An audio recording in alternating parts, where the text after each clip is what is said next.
Welcome back to another segment of The MCR. My name's TJ. Please like, share, and subscribe. We're on multiple platforms. We're on multiple social media sites to include Truth Social. Thanks everyone for your support on whatever platform or media site you might be watching us.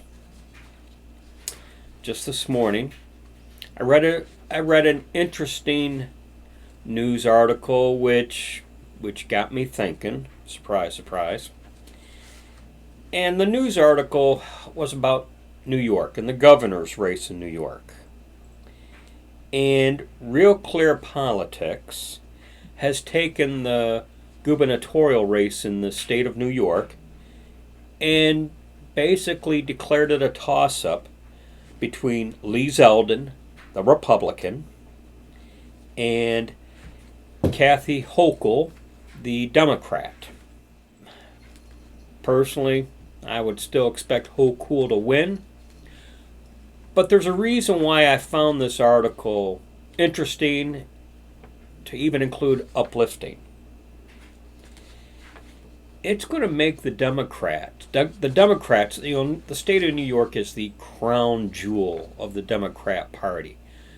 They're not going to let that gubernatorial race slip away. They're going to put all sorts of time, energy, and resources into that race. Part of the reason why Real Clear Politics has put it into the called it a toss-up is, and this goes to my Trafalgar theory that I read about. The submerged voter, Trump supporter. And Real Clear Politics is saying they can't get a good, they don't feel they can get a real good polling data. Trafalgar, like others, have said if you look at your average polling number and say add 5 to the Republican, a lot of these races in all the different states and all the different Senate races and House of Representatives and governors and whatnot, they either lean Republican or become a toss-up. And that's kind of what's happened here in the state of New York. Now, ultimately I want to talk about Michigan, but the reason why I found this article about New York interesting is because, like I said a few minutes ago, the Democrats are going to spend resources in the state of New York, resources that perhaps might not get used here in Michigan, which now that's a big deal to me. We are the Michigan Conservative Roundtable, okay? And, here in Michigan, you have Gretchen Whitmer, the Democrat, and Tudor Dixon, the Republican. And a month or so ago, Gretchen Whitmer had what was defined as a double-digit lead, and I think it was like 11 or 12-point lead over Tudor Dixon. And as of last week, it's dropped to 6 points. Now, if you take the Trafalgar theory and add 5 or subtract 5, from whichever candidate you want,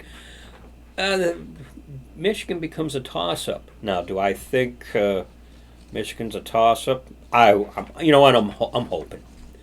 And if I were a betting man, which I am not because I don't believe in gambling, but if I were a betting man, I'd probably still put my money on Gretchen Whitmer, a la thank you, the corrupt Wayne County in which Detroit resides, one of the counties that had a huge impact on the 2020 electoral anomalies, we'll say, okay? And also in previous videos, I've mentioned the I-75 corridor. I'll talk about that here in a little bit also. But your average polling has Gretchen Whitmer with a 6-point lead. You take the Trafalgar theory, and Michigan becomes a toss-up state. I I hope so. You know, but I digress. Any event, Tudor Dixon. Uh, I was very disappointed uh, when she became our Republican nominee here in Michigan. Nothing against her. From what I've seen and read, she does appear to be a decent person. The distaste for me personally comes from the fact that she's the sweetheart of the GOP establishment here in Michigan, going to my angst with the Republican Party here in Michigan. Uh, and the Democrats have run some horrible ads against Tudor Dixon on the pro-life issue. Tudor Dixon's very pro-life, and they've taken her pro-life position and twisted it all sorts of different ways, to try to demonize her. But in regards to Tudor Dixon being the sweetheart of the GOP establishment, I originally was a James Craig guy. And for those not familiar with Michigan or the Detroit metropolitan area or Michigan politics, James Craig was the Detroit chief of police just a few years back. And I'll tell you, back when Antifa and BLM were burning and rioting in cities across the nation, and James Craig made it very clear at that time, don't pull that stunt here. And this is an issue James Craig legitimately could have ran on and I think scored points. I also believe James Craig would have addressed the whole GOP problem with the Detroit metropolitan area and the I-75 corridor that leans Democrat. I think James Craig would have negated that. Of course, little old me, that's my theory. Okay, what would I know? I'm not no national syndicated pollster or commentator. All I know is what I see and hear in my little neck of the woods here in the Detroit metropolitan area. I think, and in talking about it gets me fired up. Okay, but if we lose this, it's just another GOP misstep as far as I'm concerned. Okay, but anyways, one of my hopes is, and I've talked about this a little bit, and this is my own personal theory. I've read nothing about this. This is just, what I see on the ground here. Let's go to the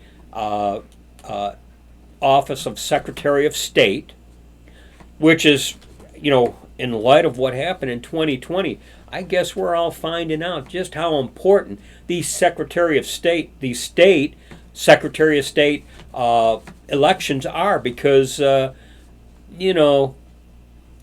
in Michigan, they let that crap fly, okay, and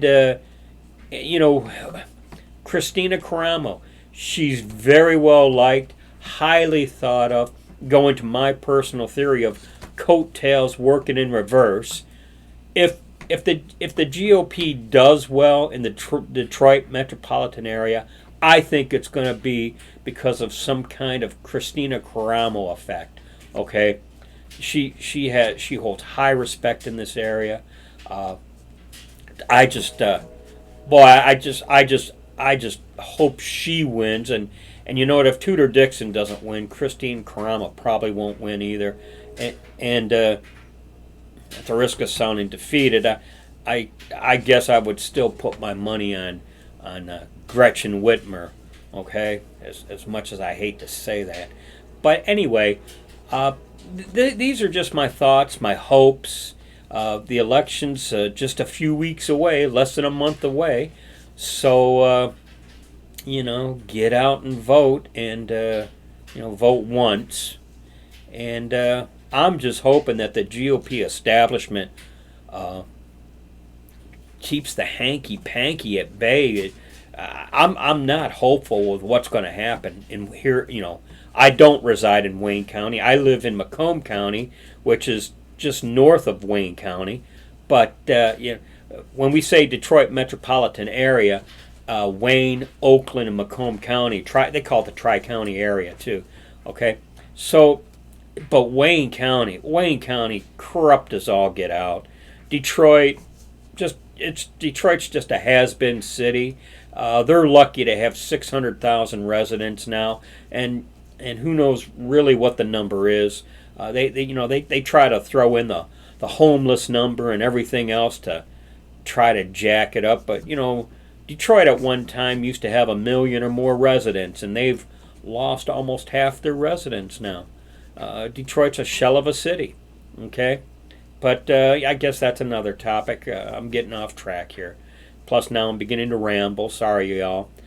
But, these are just my thoughts, my hopes, and we'll see what happens here in a few weeks.